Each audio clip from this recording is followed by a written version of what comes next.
بسم الله الرحمن الرحيم. الحمد لله رب العالمين، والصلاة والسلام على سيدنا محمد سيد الأولين والآخرين. اللهم اجعل اجتماعنا هذا اجتماعا مرحوما، واجعل تفرقنا من بعده تفرقا معصوما، ولا تجعل معنا ولا فينا شقيا ولا محروما، ولا تجعل فينا ولا معنا شقيا ولا مطرودا ولا محروما. اللهم آمين. جزاكم الله خير for coming tonight. Inshallah, today we will continue with our discussion. Last time a brother for us was talking about the migration of the Muslims to Abyssinia since they were under a lot of pressure and persecution from their people in Mecca. He finished that. Now going back to the situation in Mecca and how it was at that time, the people of Quraysh, they continue to feel the threat from the da'wah of Rasul sallallahu alayhi wasallam.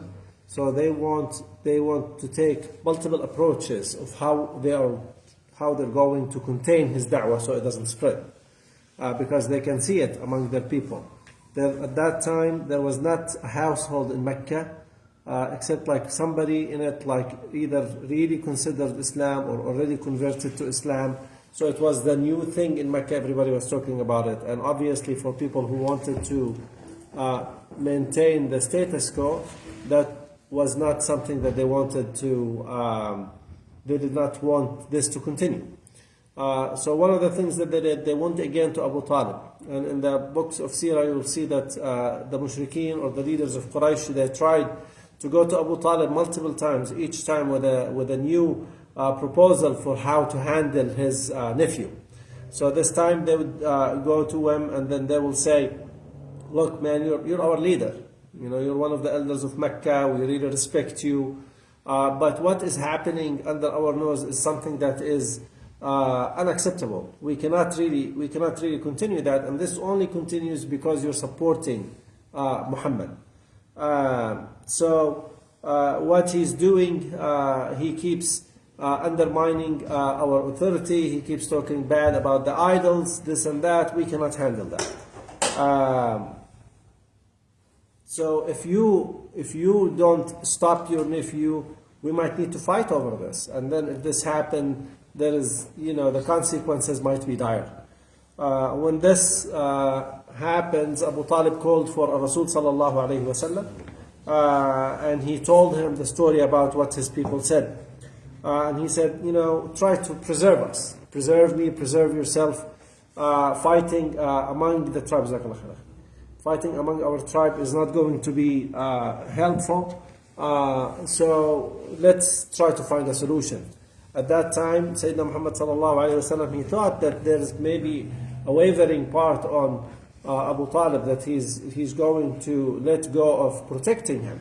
So he said the story that is well known to us, Ya Am, O uncle, by Allah, if they put the sun in my right hand and they put the moon on my left hand, meaning that they gave him everything. Okay, so I wouldn't. So I would let go of my da'wah. I would not do that. I will continue to hold my grounds until Allah Azza wa Jal gives me victory, or I die trying. Okay, and this was a point in the time for Rasul sallallahu alaihi wasallam. His companions were persecuted, and many of them already left Mecca. The pressure is increasing. Things really seem dire at that time. Okay, and Rasul sallallahu alaihi wasallam say, okay, maybe we can just go on the low a little bit, just give them a little bit of what they want. But no, that was the time. It's like no. I do not compromise on my beliefs. Okay, I do not compromise on my standards. Even if that means extinction, even if that means you want to come and kill me, come and kill me. I am not going to give you what you're asking for.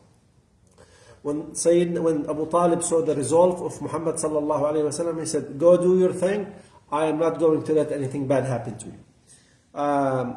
The people of Quraysh were not satisfied, so they go back to Abu Talib once again.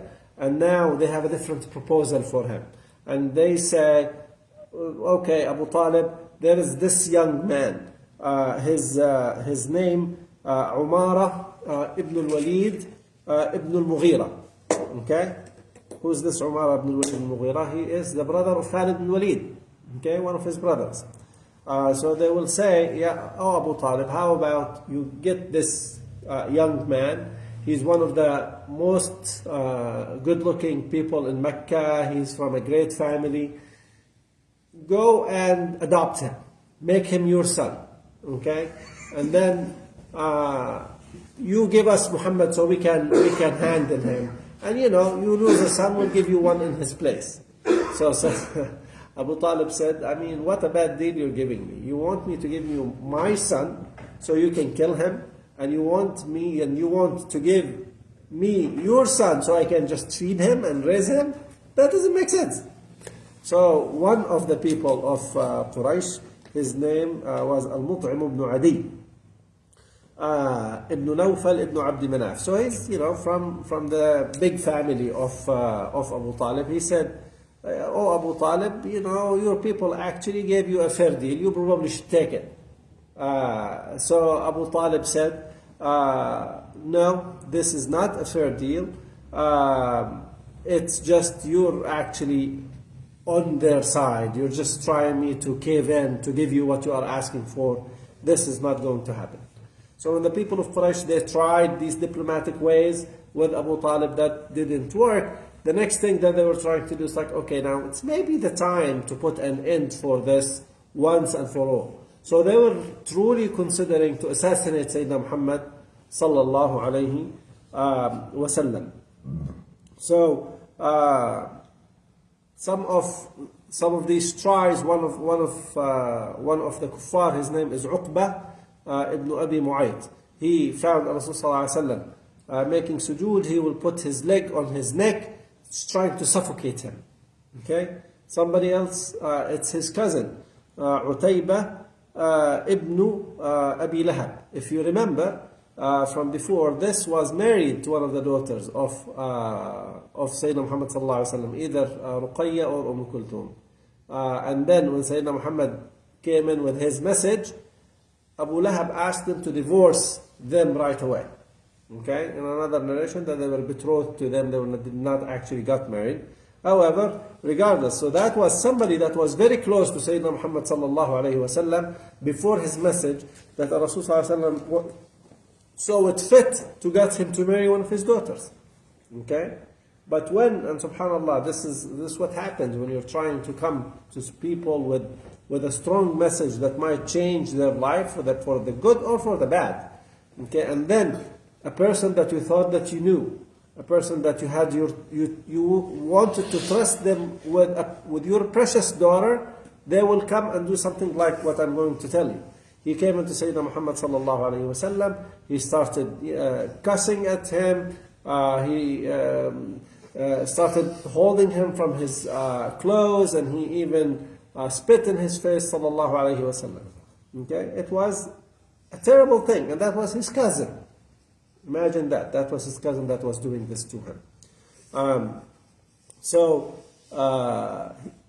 He also told Rasul sallallahu alayhi wasallam, I do not believe with وَالنَّجْمِ إِذَا هَوَى. I do not believe بِالَّذِي دَنَا فَتَدَلَّى. This is the introduction of the Surah Al-Najm. Okay, the Surah of the Star. Okay, he said, I do not believe with any of that. So Sayyidina Muhammad sallallahu alayhi wasallam, he made a dua against Utayba. He said, Allahumma sallit alayhi kalban min kilabik. Oh Allah, let one of your dogs take care of him. Okay, so the story goes that Utayba was with a group of the merchants of Mecca. They're going to the Levant or the Sham. And then they were camping for one night, and a lion was going around the camp. And he wasn't, they were trying to get them to go away, and it wouldn't.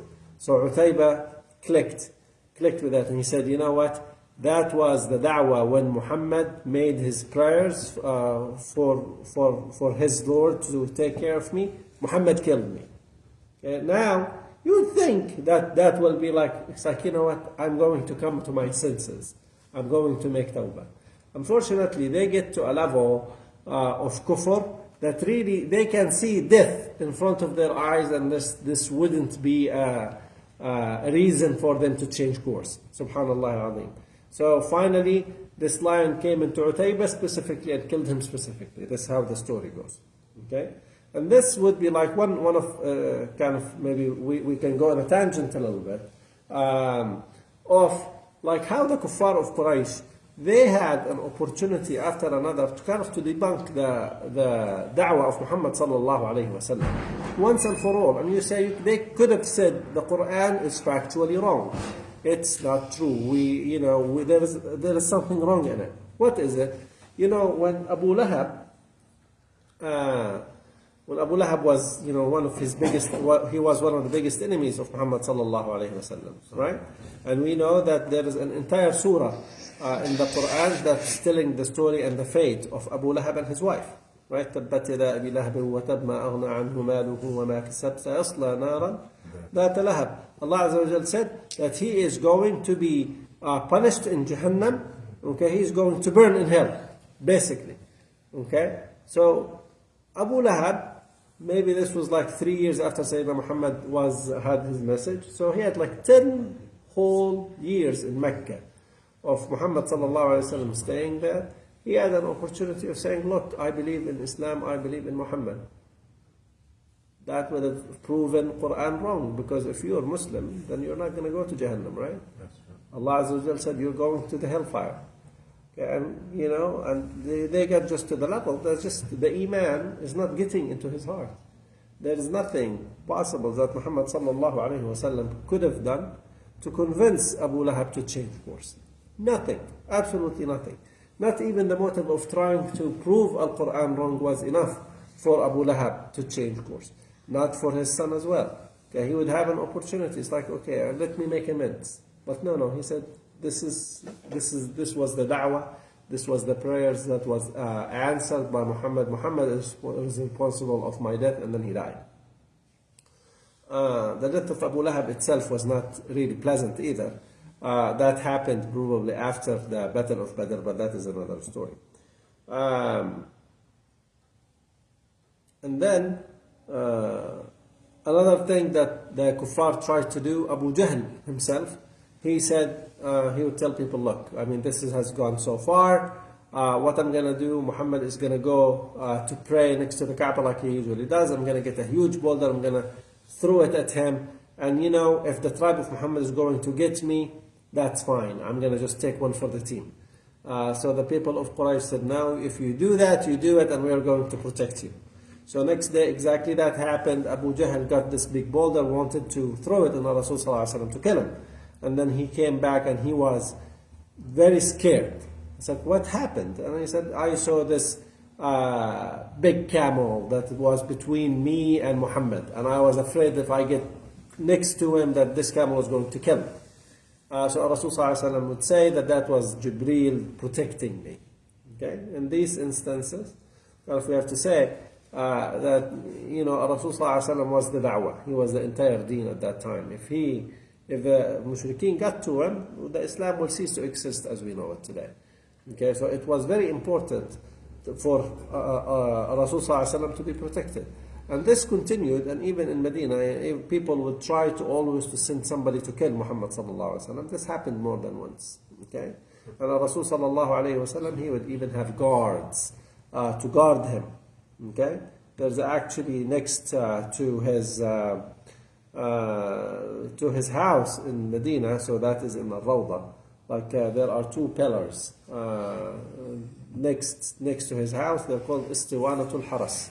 Okay, or the pillar of the guards, because this is where the guards of Muhammad sallallahu alaihi wasallam used to stand to guard him, until Allah Azza wa Jalla revealed an ayah to him. He said, "Wallahu ya'asimuka minan nas." Allah Azza wa Jalla is going to protect you from people. When Allah Azza wa Jalla gave Muhammad sallallahu alaihi wasallam that assurance, he let go of the guards. He said, I don't need you anymore. That doesn't mean that people are not supposed to be taking their precautions. No, because like we try to say over and over, our deen is not magic.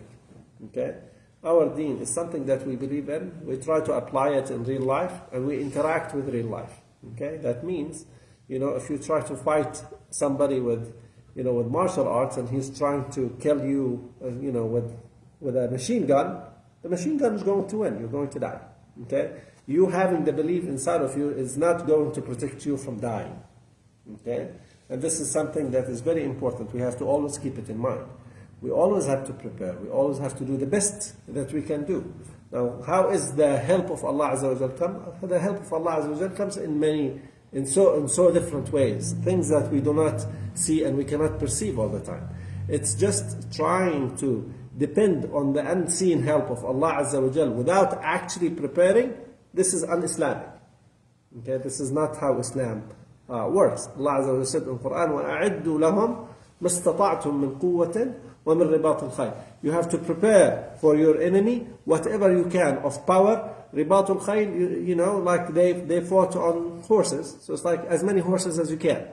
Okay, in our time, now it might be something different. Okay, but you are supposed to do whatever you can up to your limit of ability. And this is something that everybody can judge based on their circumstances. Allah Azza wa Jalla is not asking the Muslims to be able to have exactly the same amount of artillery or soldiers or this or that like their enemies has. Allah Azza wa Jalla did not ask us this. He just asked us that you need to work to your limit. And then once you do that, then you expect the help from Allah Azza wa Jalla. Okay? This is very important. So when we say these things in Seerah, that, you know, Abu Jahl tried to assassinate Rasul sallallahu alayhi wa sallam, and it was like, and these are special circumstances that happened in Seerah to protect Muhammad sallallahu alayhi wa sallam. Okay, but you cannot like extrapolate this to everything that happens in real life. It's like, yeah, I'm going to do without preparing, and Allah Azza wa Jalla is going to protect me like He protected Muhammad sallallahu alayhi wa sallam. Okay, that might be a little bit too naive. Okay, we have to be very careful when we're trying to apply things from the Seerah that we're learning today on real life. Make sense? Very good. It's also disrespectful to expect Allah to take care of stuff when He's giving you abilities to take precautions first. Right. And you expect Allah to take precautions. That's kind of disrespectful, right? Right. Yes, exactly. Exactly, because it also goes around against the rules of Allah Azza wa Jalla in the universe, right? He put rules for them to be followed. If you do this, you're going to expect this result. Okay, very good.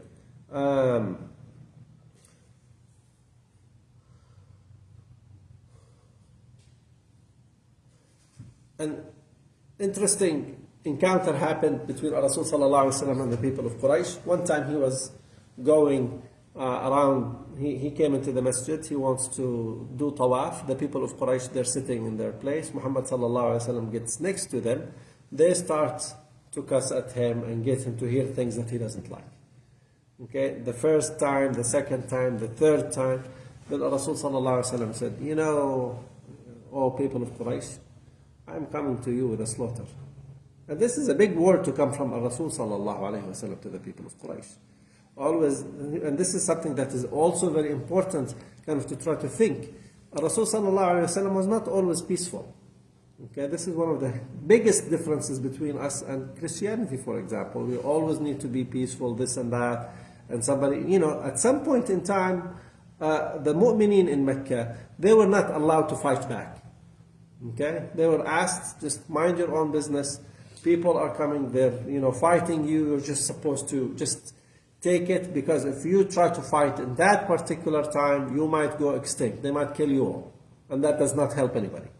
Okay? If you are in such a state of significant or extreme weakness, you are not allowed to fight back. Okay? And that was the time in Mecca. Rasul sallallahu alayhi wa sallam did not hold a sword against his people. He didn't kill them. He just told them in that instance that if you keep this up, something bad is going to happen to you. And you know, at that time, the kuffar, they were taken back. It's like, what is going on here? It's like, hold on, Abu Qasim. You know, you are a good man. We know you. Just go to your way, and we're not going to bother you today. Okay? So sometimes, also just the gist that you cannot like have all your, you know, all your transgressions and answered, sometimes is enough. He didn't do anything for them. He just said, you cannot keep this up forever. Okay? And the situation will change. And that was enough. At that time, to get them to lay off of him, at least for a short period of time. And then next day they said, okay, he got to us and he just told us like these words, and now we're going to just like lay low and allow him to speak to us like that. This is not going to happen. Okay, so the next day when they say Muhammad sallallahu alayhi wasallam, a group of them came around him and they start hitting him, and it's like, annoying him so much that somebody called for Abu Bakr. And Abu Bakr was very concerned about Rasul sallallahu alayhi wasallam. He thought that they are going to kill him right there and then. He said, are you killing a man who's just trying to say that my Lord is Allah Azza wa Jal? So people left Muhammad sallallahu alayhi wasallam and then they started hitting Abu Bakr as-Siddiq radiyallahu anhu. And again, remember that what Rasul sallallahu alayhi wasallam has to endure at that time was only a fraction of what his people, what al-mu'mineen, the people who didn't have any support, needed to endure around these dark times. Subhanallah al-Azim, with every hardship, Allah Azza wa Jalla will send something to ease the situation for the Muslimin. So one of these things that happened was the Islam or accepting Islam by Hamza ibn Abdul Muttalib. What happened was Abu Jahl wouldn't let go of Rasul sallallahu alayhi wasallam. So one of these times he saw Muhammad sallallahu alayhi wasallam, he started cussing at him. He started to, giving him hard time at every corner, and he even got a stone and he threw it at Rasul sallallahu alayhi wasallam, and he gave him a cut. Okay, until Rasul sallallahu alayhi wasallam started bleeding. All right, that's what happened. So one of the people in Mecca, she saw what happened. She saw Hamza ibn Abdul Muttalib. Hamza was a real knight. Okay, he was a guy. He will go to the desert for days to hunt. Okay, he would go and hunt for lions. They had like desert lions at that time, and he was, what I don't know what's a good word to say. That's not a bad word in live TV. He's like an example of a cowboy. And it's just a guy who's not afraid of anything. Lions back then? What's that? Was it permissible to eat lions? Well, he was Jahili. Oh, okay. Yeah, it was a time of ignorance. No, they're not exactly. Yeah, it was. They were hunting them for the bragging rights. Okay, it's like like I'm stronger. Yeah, I'm stronger than a lion. I killed a lion. I came back. Stuff like that. Okay, and again. A lot of times we think about some of these Sahaba that they were always righteous, that they were always like just the example of what you'd think a legend is. Okay, they're perfect in every way. Okay, the reality of the situation is these people, they were humans. Okay, they were, at that time they didn't believe in Allah Azza wa Jalla. They worshipped idols. Okay, they drank, they did this, they did that, and getting them to the level of being what we know them today also took a lot of work from Rasul sallallahu alayhi wasallam and from them working on themselves. Okay, for a lot of us, kind of growing as Muslims, we don't drink, we don't do this, we don't do that. It becomes easier for us to let a lot of these, we didn't experience this, so we don't have a problem with not trying it. Because the easiest way of not to get dangled with these things is not to try it in the first place. These people, the people who believe, the Sahaba, it was not like that for us. They're like part of their people. They did all these things, and yet they have to leave it all for the sake of Allah Azza wa Jal because of their belief. Okay? And this is one of the very hard tests. And a lot of times, like I argue, a lot of times the people who revert or convert to Islam and they leave all these things behind that they used to do, they're doing a much, much harder job than people like me who were like born Muslims. Okay? And Allah Azza wa Jal sees that and knows that. Okay, so a lot of times it does not have to do about, he knows how to recite Quran or he knows what Rasul said about this or that. It has to do with this iman that gets you, it's like, I'm going to change my life 180 degrees and assume something that is very, strange to me, but I now believe that this is the truth and I'm going to follow it at all costs. That is something that is very admirable and not very easy to do, for sure. So this woman would come to Hamza and she would say, what did Abu Jahl do to your nephew today? And he said, what did he do? He said, he did this and that and he even hurt him. So Hamza, he got understandably very angry, he would go to Abu Jahl where he was sitting with among his people of Quraysh. Okay, and then he will say to him, how dare you do this to my nephew and I am following his religion? Okay, at that time, Hamza didn't really have it in his mind, like he was minding his own business. Muhammad sallallahu alaihi wasallam at that time, he had his message for over 6 years. So it's not like Hamza didn't hear about it. He heard about it, he was just not interested. It's like, this is not my thing. Okay, but at that particular moment, okay, and not out of Iman, it is out of like, how dare you do this to my nephew? Okay, I'm not going to allow this to happen. And he will take his bow, and remember, Abu Jahl is like a big deal, big shot among his people of Bani Makhzum. He wasn't just like somebody, he was like one of their elders. He will go to him and he will hit him with the bow, and he will, give him a big cut on his face. Okay, and then the people of Bani Makhzum, they started to kind of, it's like, this is a problem. We cannot allow you to do this.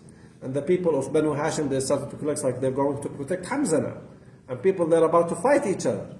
Until Abu Jahl came into his senses and said, you know what, this is fair and square. I did actually hurt his nephew today.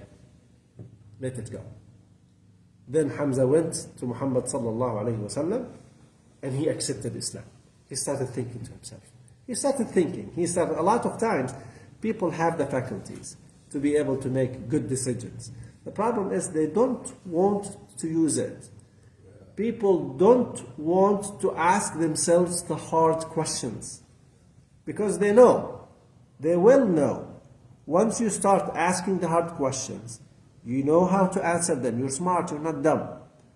Okay, but you know that when you answer them and you're trying to look for, when you ask them and you're trying to look for answers, answers will come with consequences. Okay, when you don't ask them, you think everything is okay, everything is cool, we don't have to worry about that. I don't know much about this subject, I don't know much about this. Well, it's not really hard to learn, but people don't want to learn. Okay, and that's what happens a lot of times. When you try to tell people now about what's happening in Sudan, for example, or what's happening in Palestine, it's like, we don't know about these things. It's like, is this too hard for you to learn this? And sometimes they just don't want to learn from you because they've always looked at you as less. Right. So it's like, if I'm learning from you, that's messing this up. Right. You can't mess this up. That's true. This is one part of it. And then it's like, you don't even have to learn it from me. Just go look. Go look for the truth. Go see. Go try to just put, what if this was you on the other side and you're trying to learn this? How would that make you feel? This is something that people don't want to handle because it is too much.